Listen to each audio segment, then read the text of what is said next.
Hello, today's daily reading comes from the book of Psalm, chapter 81. As always stated prior to reading, get to a church that has Bible study or Sunday school where the word can be broken down and shared with you for an easy understanding. Also, get with some friends who break bread and share the word and get some understanding from one another. Get you a Bible that you can read. There are numerous versions, King James to the NIV. Just grab one and open it. And, watch the world open up to you. But most importantly and above all the things I've stated, call upon the Lord. If you knock at his door, he will answer it and fill you up with wisdom if that is what you truly seek. Amen. Psalm chapter 81 reads as follows. Sing for joy to God our strength. Shout aloud to the God of Jacob. Begin the music, strike the timbrel. Play the melodious harp and lyre. Sound the ram's horn at the new moon, and when the moon is full on the day of our festival, this is a decree for Israel, an ordinance of the God of Jacob. When God went out against Egypt, he established it as a statute for Joseph. I heard an unknown voice say, I removed the burden from their shoulders. Their hands were set free from the basket. In your distress you called, and I rescued you. I answered you out of a thundercloud. I tested you at the waters of Meribah. Hear me, my people, and I will warn you. If you would only listen to me, Israel, you shall have no foreign God among you. You shall not worship any God other than me. I am the Lord your God who brought you up out of Egypt. Open wide your mouth, and I will fill it. But my people would not listen to me. Israel would not submit to me. So I gave them over to their stubborn hearts to follow their own devices. If my people would only listen to me, if Israel would only follow my ways, how quickly I would subdue their enemies and turn my hand against their foes. Those who hate the Lord would cringe before him, and their punishment would last forever. But you would be fed with the finest of wheat and honey from the rock.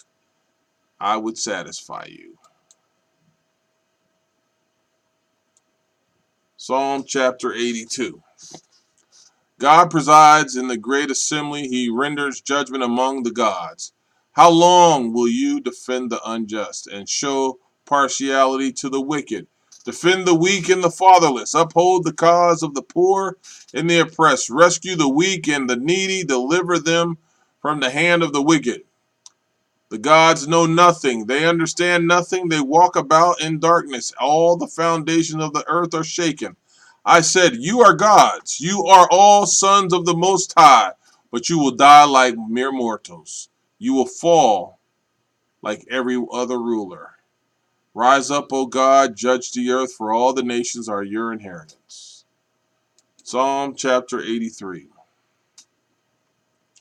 O God, do not remain silent. Do not turn a deaf ear. Do not stand aloof, O God. See how your enemies growl, how your foes rear their heads. With cunning they conspire against your people. They plot against those you cherish. Come, they say, let us destroy them as a nation so that Israel's name is remembered no more. With one mind they plot together. They form an alliance against you. The tents of Edom and the Ishmaelites of Moab and the Hagrites, Byblos, Ammon, and Amalek, Philistia, with the people of Tyre. Even Assyria has joined them and reinforced Lot's descendants. Do to them as you did to Midian, as you did to Sirsa and Jabin at the river Kishon, who perished at Endor and became like dung on the ground. Make their nobles like Oreb and Zeb, all their princes like Zebah and Zamunna, who said, let us take possession of the pasture lands of God. Make them like tumbleweed, my God, like chaff before the wind, as fire consumes the forest, or a flame sets the mountain ablaze. So pursue them with your tempest and terrify them with your storm. Cover your faces with shame, Lord, so that they will seek your name. May they never ever be ashamed and dismayed. May they perish in disgrace. Let them know that you, whose name is the Lord, that you alone are the most high over the earth. Amen.